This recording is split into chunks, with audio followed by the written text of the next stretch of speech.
The Hartley Show is an entertainment program and does not own any of the copyrighted material featured in this episode. All copyrighted material featured will be used as fair use for the purposes of criticism, comment, news reporting, and/or research. Taki. Today on The Hartley Show, we're coming at you from Seattle, Washington, home of the Emerald City Comic-Con.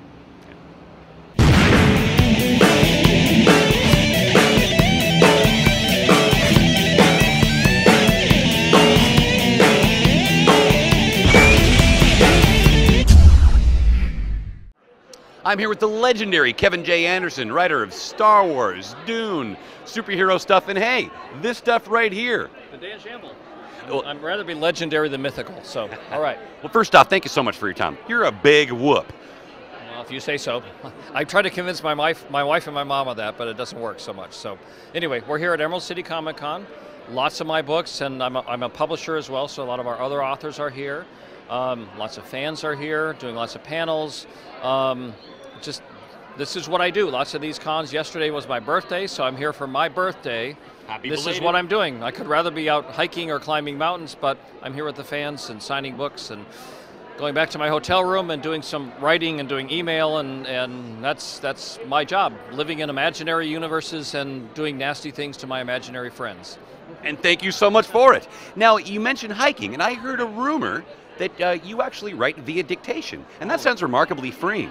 Okay, I live in Colorado, so it's one of the most beautiful states in the country, and there's so many mountains and trails, and I go out there, places where preferably there is no cell phone reception, and I can just go hiking for miles and miles, and the story's in my head, and I just dictate it, and then I have somebody transcribe it, and then I get stuck in my office editing it later on, or on airplanes editing it. But this is I can't imagine another job than doing this, and Star Wars and Dune and Superman and Batman and X-Files and Star Trek and JSA. And JSA.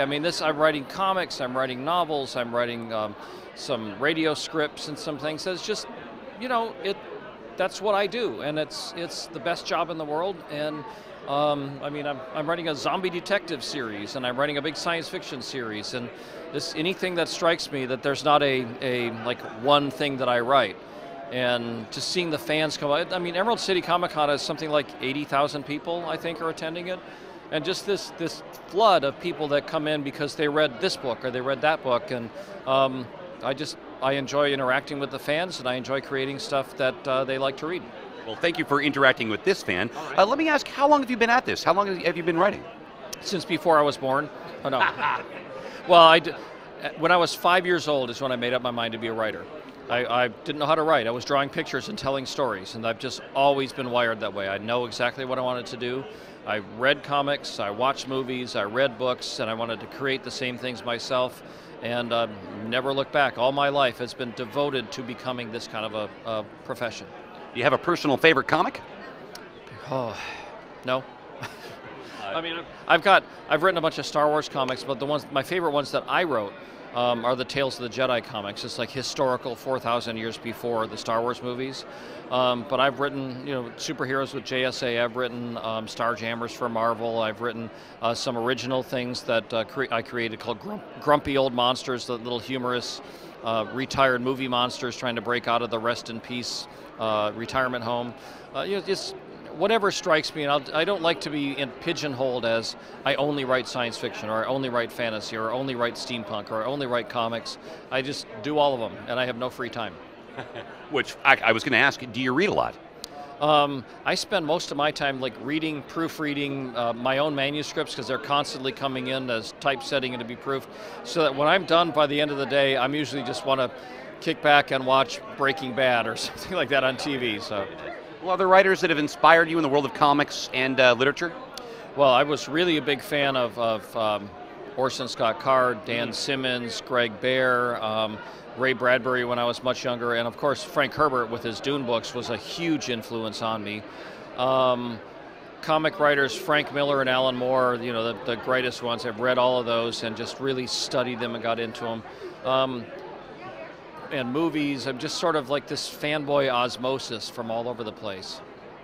Well, if I could ask you to tell us a little bit about, this is your most current book, yeah? Sure. I've got a whole, I've written giant Dune novels and Star Wars and these big science fiction epics, but sometimes you just want to have fun. And I create a whole series of, his name is Dan Shamble, Zombie PI, and he solves crimes with werewolves and mummies and ghosts and vampires, and it's just a madcap, very fun. I laugh out loud while I'm writing them. People laugh out loud while they're reading them. And it's a joy to be working on this stuff, because sometimes you just want to, well, you and I both want to let our hair down, but we don't have any hair to let down.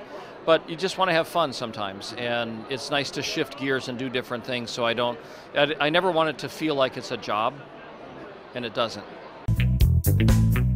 Now, I know it's a hard thing to do, to ask a writer to pick one of his children sort of as a favorite, but do you have anything that, if not your favorite, was maybe the most satisfying of your works to have produced? Well, one of the ones that I'm really, really close to my heart is I worked with Neil Peart, who's the drummer for the rock band Rush, who's been a friend of mine for 25 years. And Neil and I came up with sort of a storyline for the most recent Rush album called Clockwork Angels. And then I turned it into a full-blown steampunk fantasy novel that we then turned into a series of comics, and now Neil and I just finished writing the sequel to it called Clockwork Lies, which comes out in September. And it's just, that's got all these Rush references, but it's very personal, and it's great fantasy, and I just feel like that's some of the most satisfying of all the books that I've done. And is that going to be an ongoing series? Well, it depends on Neil, but they're not really like a whole chain of books, but whenever we feel like we need to write another one, we'll probably come up with another one. Well, I must say, I'm a huge fan of Neil Peart on an idealistic level. The guy, he's a remarkable Canadian icon, and now he's all that much cooler. He's Canadian? I didn't know that. Really? Oh, okay. Do you have a favorite ongoing television series of all time? Oh, ongoing of all time. Well, that's a tough one. I like the ones that are really, really intricate and character or based, rather than just the random episode of the week. Although, you know, I love The Big Bang Theory, which is random episode of the week. But things like Game of Thrones, Breaking Bad, we're watching the Better Call Saul spin-off series right now. What else do? We just blitzed all the way through House of Cards. I mean, the good, solid intelligence series. I'm not so much on the cop show detective of the week thing, although, you know, Castle is a blast. And we just watched a British show called Luther, which is also really good. But who has time to watch TV? We just try to catch up and charge through them when we can. We do the chain reactions. We watch The Walking Dead all the time. It gets depressing. We don't watch it during lunch or dinner, but, you know, it's great writing that we like and great acting, and it's so much better than the random cop show of the week shows. And I do that instead of reading, because I've got so much reading all day long that my eyes hurt by the time I take a break at night. Thank you so much for your time. I really appreciate it, and I just can't say enough about how cool as heck you are. Well, thank you very much, and thanks for taking some time while I'm here at the con and meeting me, and I'm glad that I can talk to all your listeners. And sorry, your website was again? Website is wordfire.com, like wordfire.com. So try that. So there you have it, Emerald City Comic-Con. As always, a giant thanks to you for watching, and like the banner says, you're damn right we'll see you next year.